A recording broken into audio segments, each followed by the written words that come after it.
let's just start with, and we throw this at everyone watching too, so let us know on Twitter, #TheStarters. What are you just most excited about this finals between the Cavs and the Warriors? I'm really pumped for Kyrie Irving versus Steph Curry. As much as we're talking about Steph Curry, and obviously he deserves all the talk, people are sort of overlooking Kyrie Irving, and I don't think that the Warriors have a really good defensive matchup for him. I think he is going to thrive as long as he is healthy. He's basically unstoppable, I feel like. Who are you going to put on him? Are you going to throw a Clay at him? I mean, maybe. Yeah. But still, I mean, he's going to be quick, a little too quick for him, I feel like. I know he is a three-time All-Star, but I feel like he could be the X factor in this series. He can be unstoppable. He is still going 19 per game and shooting 48% from the three-point line, which is the highest of anybody, higher than Steph, higher than Clay. That matchup is going to be sensational. I think NBA fans are a little upset that this isn't starting. Let's say, on the weekend or on Tuesday even. It doesn't start for a week. Gives us time to talk about it. It gives us time to talk about it, but it also does give both of these teams time to rest, especially in Irving, even Curry after, of course, the scary fall there in Game 4. Klay Thompson, we'll get to him and what happened to him in Game 5. I mean, I guess as a basketball fan, that's the one good thing about this layoff is that hopefully both of these teams will be as healthy as they possibly can be in a week. And LeBron, this is why he rested during the season, just to get his body right. So another week now really should have him at his best. And because he's been banged up as well during these playoffs. He's had the ankle, the knee, all sorts of knocks. Sure. So hopefully a week for him, have him ready to go. It's pretty cool, too, with Curry, again, taking on LeBron and the Cavs.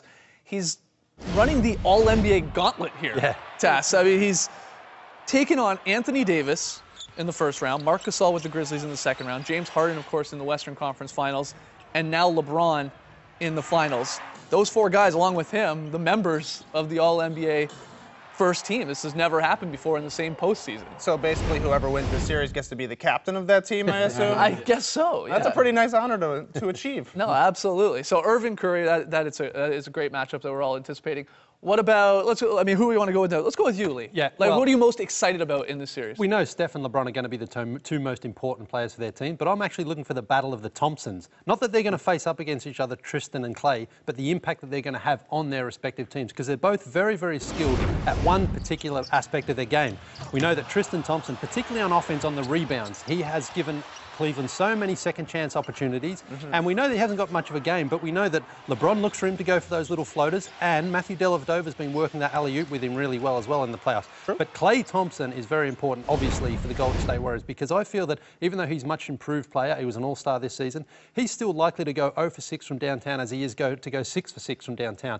Sometimes his game is a little bit off, and that can really have an impact on his team. So I think those two players are very, very important for what their teams do, and it will impact how their teams perform. I wonder just how much the impact of Clay not having to face James Harden on the other end. Like if he's guarding Iman Shumpert, for instance, will he get his feel and his flow a lot faster? Because you're right. I mean, he hasn't looked like Klay Thompson. At times, yeah. But I also think that seeing him in that series, the Cleveland Cavaliers might look to try to exploit him a little bit on defense because they saw how James Harden did play against him. Oh, he did play solid. I mean, James Harden he was solid. He had his best offensive games, though, the games he wasn't the primary defender at Harden. And so you have to hope, if you're the Cavs, that J.R. Smith and Iman Shumpert can kind of wear him out a little. They're obviously not James Harden, but if they're putting some points on the board, maybe it helps. Look, Clay broke free in Game 5 there in that third quarter.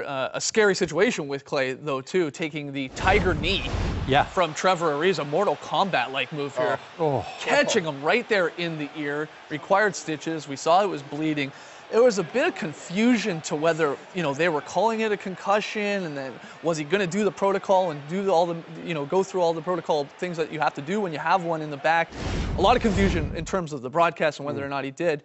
We've heard since his father, on Mike and Mike here today on ESPN saying, look, he had concussion symptoms. He was vomiting through the night. He was woozy. I mean, even saw him talking to Doris Burke after the game. It was a little scary. It was loud, but he seemed to be having some problems even understanding what she was asking him because he just got clocked in the head. So certainly. Again, a good thing you sort of have a week off that he could rest up here. And the good thing he didn't come back into the game after that happened as well. Well, he does still have to pass those protocols as well. So that's another test for him. I wonder when they are, but I think he'll be fine. Helps for sure. I was going to say, if this was happening this weekend, maybe he doesn't play in a Game 1 situation, you would hope that he'll be playing in Game 1 when we get to it next Thursday. What about you, Trey? Again, this is finals. What are you excited about? I'm just excited to see how lit the arenas are going to be. Two of the best arenas in the league, fans-wise. The Golden State Roaracle, no doubt about it, has been the best home court advantage in the league. They lost 2 games there. the entire season, won in the playoffs, and they are just super excited. Their first finals, like we said, since 1975. And on the other side, the Cleveland fans are pretty loud too. You remember at opening night, they were going crazy with LeBron coming back. Cleveland hasn't won a sports title ever. I don't know. Definitely not in my lifetime. Maybe they'll get one now. It's just going to be fun to watch how loud those teams are and to see how all the new guys that are getting their first finals experience are kind of having to deal with playing in such a hostile arena. It's going to be awesome to watch. Both of these teams, again, they're hot. 24-5 combined in the postseason, so they're both playing great basketball, which is fun. I'm excited, and we're going to have a lot of time to talk about this again, but the LeBron legacy sort of storyline to this series, I know it always comes back to LeBron, but, you know, whether it's right or wrong, how many rings you win does define a player's legacy. It has a huge impact in it of how you remember him. So this final is pretty critical to LeBron because it gives him a chance to get back to 500 in finals. You know, if they do win, it would be his third chip in 6 tries. If he doesn't win, which is a strong possibility, the Warriors the favorited team in this, you know, he goes to 2 and 6. Yeah.